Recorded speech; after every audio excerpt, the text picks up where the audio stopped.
नमस्कार दोस्तों, आप सभी का स्वागत है हमारे YouTube चैनल शारदा क्लासेस में। आज हम यूपी बोर्ड के क्लास 7 के मैथ के दूसरे चैप्टर घातांक के अभ्यास 2C के प्रश्नों को हल करेंगे। तो चलिए शुरू करते हैं आज का वीडियो। हमारा पहला प्रश्न है 12 गुना 12 गुना 12 गुना 12 गुना 12 गुना 12 को घात के रूप में व्यक्त कीजिए। मतलब यहाँ हमें 12 को कितनी बार गुना किया जा रहा है, तो 12 को 1, 2, 3, 4, 5, 6 बार गुना किया जा रहा है और इसे हमें किस रूप में लिखना है, घात के रूप में लिखना है। तो हम जानते हैं कि जिस संख्या का गुना किया जाता है उसे हम कहाँ लिखते हैं, आधार में लिखते हैं, और जितने बार गुना किया जाता है उसे हम कहाँ लिखते हैं, उसके घात पर लिखते हैं। तो इस प्रकार हमारा इसका आंसर होगा 12 के घात 6। ठीक है। अब हम क्वेश्चन नंबर 2 है 15,625 को आधार 5, आधार 25 एवं आधार 125 के घातांक की घातीय संकेतन में व्यक्त कीजिए। मतलब यहाँ हमें 15,625 को 3 आधार के रूप में घात में व्यक्त करना है। तो सबसे पहले हम 15,625 का अभाज्य गुणनखंड कर लेते हैं। तो हम यहाँ 5 से भाग करेंगे। 5 दिया 15, 5 एकम 5, 5 दूनी 10, 5 पचे 25। फिर से इसमें 5 से भाग करेंगे। 5 छके 30, 5 दूनी 10, 5 पचे 25। फिर से हम 5 से भाग करेंगे। 5 एकम 5, 5 दूनी 10, 5 पचे 25। फिर से 5 से भाग करेंगे। 5 दूनी 10, 5 पचे 25। फिर से एक बार 5 से भाग करेंगे। 5 पचे 25 और फिर 5 से एक बार में भाग करेंगे। 5 एकम 5। इस प्रकार 15,625 को हम 5 को हम 6 बार गुना के रूप में लिख सकते हैं।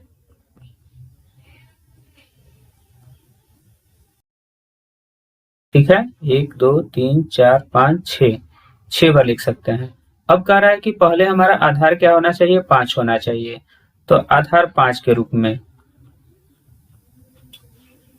आधार 5 में, ठीक। तो हमें क्या लिखना पड़ेगा यहाँ, आधार 5।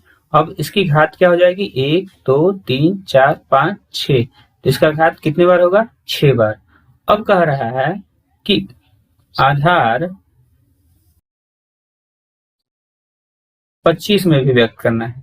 ठीक, तो इसे हम 25 बनाने के लिए क्या कर सकते हैं, इन दोनों का गुना करेंगे तो 25 हो जाएगा, इन दोनों का भी गुना करेंगे तो 25 होगा, और इन दोनों का भी गुना करेंगे तो 25 होगा। मतलब हम 25 गुना 25 के रूप में लिख सकते हैं।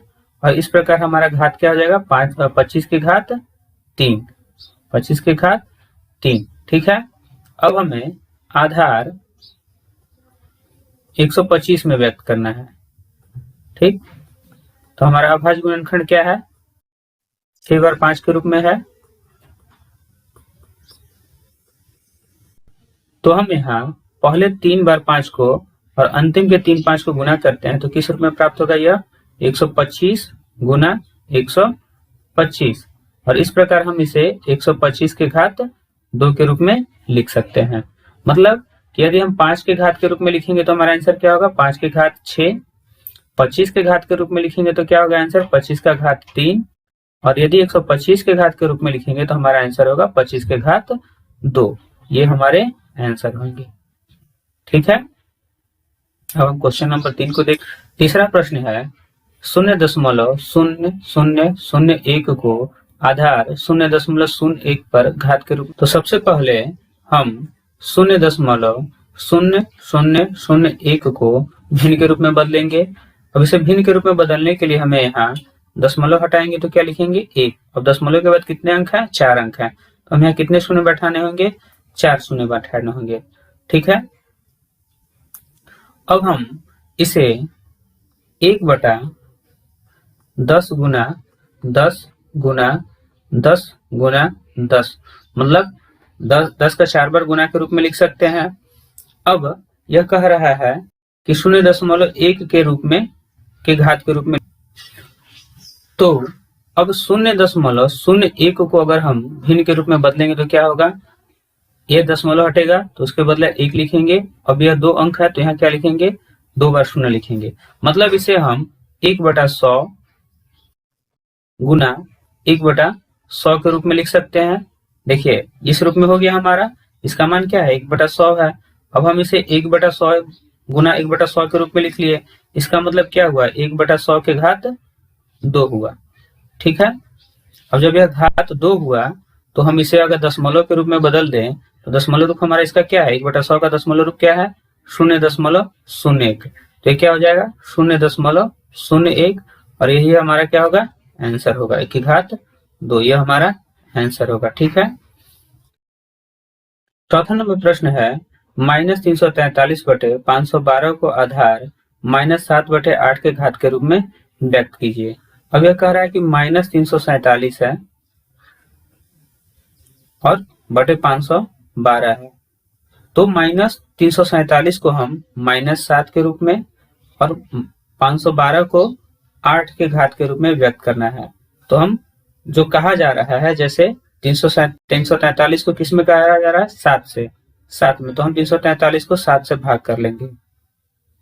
तो कितने बार में भाग लेगा 49 बार में।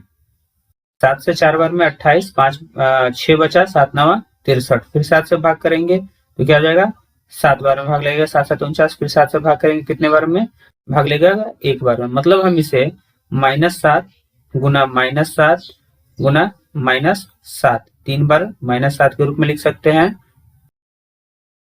बटे अब 512 को कह रहा है किसके रूप में लिखना है 8 के रूप में लिखना है। तो 512 को हम 8 से भाग करेंगे तो कितने बार में भाग लगेगा 8 छक 48, 6 बार में 48, 3 बचा 32, 8 चौके 32, फिर 8 से भाग करेंगे 8 8 64, फिर 8 से भाग करेंगे 8 एकम 8।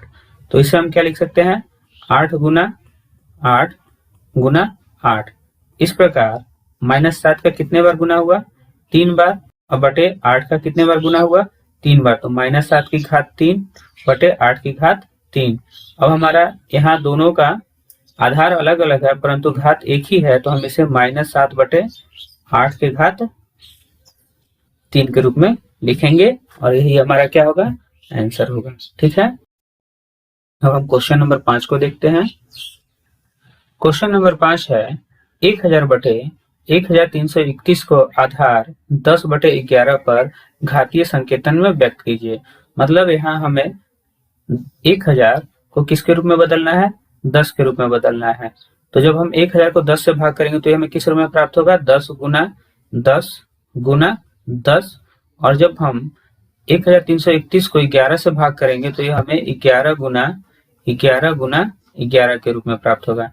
इसके लिए हम इसे इस तरह भाग करेंगे, जब 10 से भाग करेंगे तो एक बार में और 2 शून्य है तो 2 शून्य, फिर 10 से भाग करेंगे तो 10 एकम 10 शून्य है तो यहाँ भी शून्य लगा देंगे, फिर 10 एकम 10, तो यह देखिए 3 बार प्राप्त हुआ। इसी तरह 1331 में जब हम 11 से भाग करेंगे तो एक बार में 11, यहाँ क्या बचा 2, 2 और 3 मिलकर 23, 11 दूनी 22, एक बचा 1 और 1 11, फिर 11 से भाग करेंगे 11 ग्रह 121, फिर 11 से भाग करेंगे 1।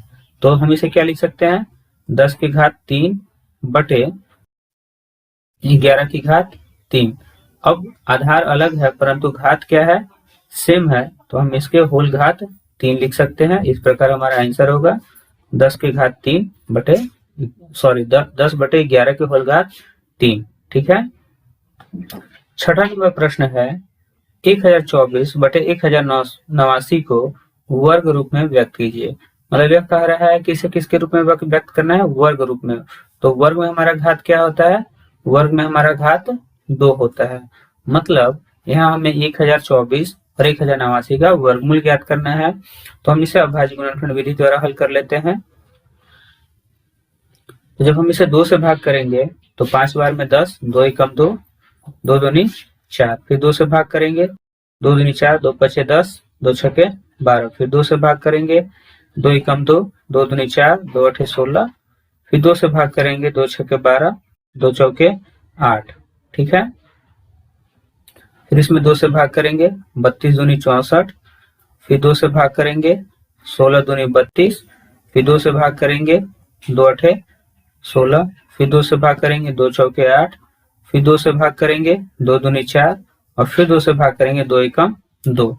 अब कह रहा है कि इसे हमें वर्ग के रूप में लिखना है, मतलब इसकी घात 2 रखनी है। तो इसे हमें दो भागों में बांटना होगा। जैसे 1 2 3 4 5 6 7 8 9 10, 10 बार हमारा 2 आया है, तो एक बार हम कितने 2 को रखेंगे, 5 को, और अगले में कितने 2 को रखेंगे, 5 2 को रखेंगे।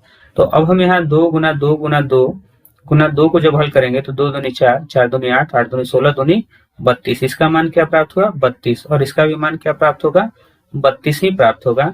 तो इस प्रकार हम 1024 बटे 1089 है, तो 1024 को हम 32 गुना 32 के रूप में लिख सकते हैं। ठीक है, अब 1089 का जब हम गुणनखंड करेंगे तो हम 3 से भाग करेंगे। 3 तिया 9, 1 बचा, 18, 3 छके 18, 3 तिया 9, फिर 3 से भाग करेंगे, 3 एकम 3, 3 दूनी 6, फिर 3 एकम 3, फिर अब इसमें 3 से भाग नहीं लगेगा, अब किसे लगेगा, 11 से, तो 11 ग्रह है 121, फिर 11 से भाग करेंगे, 11 एकम 11। अब ये किस रूप में प्राप्त हुआ, 3 गुना 3 गुना 11 गुना 11, मतलब 3 की घात 2 है और 11 की घात 2 है, तो हम इसे 3 गुना 11 की घात क्या लिखेंगे, 2 लिखेंगे, और ये हमारा हो जाएगा 33 की घात 2। तो इसे हम क्या लिख सकते हैं, 33 गुना 33। अब जब इसे हम घात के रूप में लिखेंगे तो लिखेंगे 32 की घात 2 बटे 33 की घात 2, या 32 बटे 33 की होल घात 2। ठीक है, तो ये हमारा आंसर होगा। 7वां नंबर प्रश्न है 512 बटा 729 को घन रूप में लिखिए। किस रूप में लिखना है, घन। तो घन का मतलब क्या होता है, घात हमारा क्या होना चाहिए, घन में हमारा घात 3 होता है। ठीक है, तो अब हम 512 का जब अभाज्य गुणनखंड करेंगे तो इसे हम 2 से भाग करेंगे, तो क्या होगा, 2 दूनी 4, 2 पचे 10, 2 छके 12, फिर 2 से भाग करेंगे, 2 एकम 2, 2 दूनी 4, 2 अठे 16, फिर 2 से भाग करेंगे, 2 छके 12, 2 चौके 8, फिर 2 से भाग करेंगे, 32 दूनी 64, फिर 2 से भाग करेंगे, 16 दूनी 32, फिर 2 से भाग करेंगे, 8 दूनी 16, फिर 2 से भाग करेंगे, 4 दूनी 8, फिर 2 से भाग करेंगे, 2 एकम 2। तो ये क्या प्राप्त हुआ, 2। अब देखिए ये हमें 2 गुना 2 गुना 2 गुना 2 गुना 2, 1 2 3 4 5 6 7 8, 8 बार प्राप्त हुआ, 8 नहीं 9 बार प्राप्त होगा, यहाँ 2 होगा, और फिर 2 से हम एक बार में भाग करेंगे, तो टोटल ये हमें 9 बार प्राप्त होगा। ठीक है, 1 2 3 4 5 6 7 8 9। अब हमें यहाँ घात 3 रखना है, तो हम यहाँ 3 3 का समूह बनाएंगे। ठीक है, और इस प्रकार यह हमें 8 गुना 8 के रूप में प्राप्त होगा। तो हम यहाँ 512 को 8 गुना 8 के रूप में लिख सकते हैं। अब हम 729 का कर लेते हैं अभाज्य गुणनखंड। जब 729 का अभाज्य गुणनखंड करेंगे तो 3 से भाग लगेगा, 3 दूनी 6, 3 चौके 12, 3 तिया 9, फिर 3 से भाग करेंगे, 3 अठे 24, 3 एकम 3, फिर 3 से भाग करेंगे, 27 तिया 81, फिर 3 से भाग करेंगे, 3 तिया 9, फिर 3 से भाग करेंगे, 3 तिया 9, फिर 3 से भाग करेंगे, 3 एकम 3। अब यह हमें किस रूप में प्राप्त हुआ, 6 बार 3 आया है, 1 2 3 4 5 6। अब यहाँ हमें 3 बार इसको करना है, यहाँ क्या करना है, 3 घात 3 होना चाहिए, मतलब इसे 3 भागों में बांटना है, 1 2 3। तो ये हमें किस रूप में प्राप्त हुआ, 3 तिया 9 गुना 9 गुना 9। तो हम इसे लिख सकते हैं 9 गुना 9 गुना 9, और इस प्रकार यह हमें 8 की घात 3 बटे 9 की घात 3 के रूप में प्राप्त होगा, और इसे हम 8 बटे 9 के होल घात 3 के रूप में लिख सकते हैं, और यह हमारा क्या हो गया, घन के रूप में व्यक्त हो गया, और यही हमारा आंसर होगा। ठीक है, अगला प्रश्न है हमारा प्रश्न संख्या 8 से 10 तक में सही उत्तर का विकल्प छाटिए। मतलब हमें यहाँ बहुविकल्पी प्रश्न दिए गए हैं और इसमें से एक उत्तर सही है, हमें पता करना है कि कौन सा उत्तर सही है। तो 8वां नंबर प्रश्न में हमें कह रहा है कि 0.0001 का वर्ग रूप होगा। मतलब हमें इसे क्या करना है, वर्ग रूप में व्यक्त करना है। तो देखिए दशमलव के बाद कितने शून्य है, 1 2 3 4 5, 5 शून्य है और एक अंक है, 6 अंक है। तो हम क्या करेंगे कि इसे वर्ग के रूप में व्यक्त करना है। तो वर्ग के रूप में व्यक्त करने के लिए इसे हमें 2 भागों में बांटना होगा। तो दशमलव के बाद कितने अंक हैं? 6 अंक हैं। तो इसे हमें 3-3 अंकों के रूप में बांटना होगा। तो 0.01 गुना 0.01 के रूप में लिख सकते हैं। जब हम इसे गुना करेंगे तो देखिए 1 का 1 हो जाएगा और दशमलव के बाद कितने अंक है? 3 और 3 6, तो ये 6 अंक हो जाएगा। गुना करेंगे तो ये हमें प्राप्त होगा। तो इस प्रकार हम ये लिख सकते हैं 0.01 की घात 2, और ये हमारा आंसर कौन सा सही होगा? विकल्प नंबर 2 सही होगा। 9वें नंबर प्रश्न में कह रहा है 0.05 की घात 3 का मान बताइए। मतलब 0.05 की घात क्या होना चाहिए? 3 होना चाहिए। तो हमें यहाँ 0.05 को कितने बार गुना करना है? 3 बार गुना करना है। तो सबसे पहले हम यहाँ 5 का गुना करेंगे। 5 का 5 से गुना करेंगे 25, और 25 का 5 से गुना करेंगे 125। अब दशमलव जो है वो कितने अंकों के बाद लगेगा? तो दशमलव के बाद कितने अंक हैं? यहाँ 2 2 4 2 6, तो 6 अंकों के पहले दशमलव लगनी चाहिए। तो देखिए यहाँ 1 2 3 तो हमें प्राप्त है, तो हम चौथा शून्य रखेंगे, 5वां भी शून्य रखेंगे, छठा भी शून्य रखेंगे, और उसके बाद क्या लगाएंगे? दशमलव, उसके बाद एक शून्य और लगाएंगे। तो इस प्रकार हमारा आंसर होगा 0.000125। तो आंसर कौन सा है? 0.000125। विकल्प नंबर 4 हमारा क्या होगा? सही होगा। ठीक है। अब 10 नंबर प्रश्न है कि 64/125 के घन रूप का आधार होगा। अब इसको हम घन के रूप में व्यक्त करेंगे तो क्या होगा? घन के रूप में बदलना है। तो 64 किसका घन है?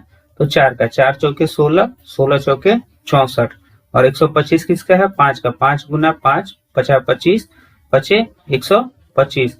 तो हम इसे लिख सकते हैं 4/5 के घात 3। अब हमें यहाँ क्या पूछा गया है? आधार पूछा गया है। इसका रूप नहीं पूछा गया है, आधार पूछा गया। तो आधार हमारा यहाँ क्या है? 4/5। तो इस प्रकार हमारा आंसर क्या होगा? 4/5। ठीक है।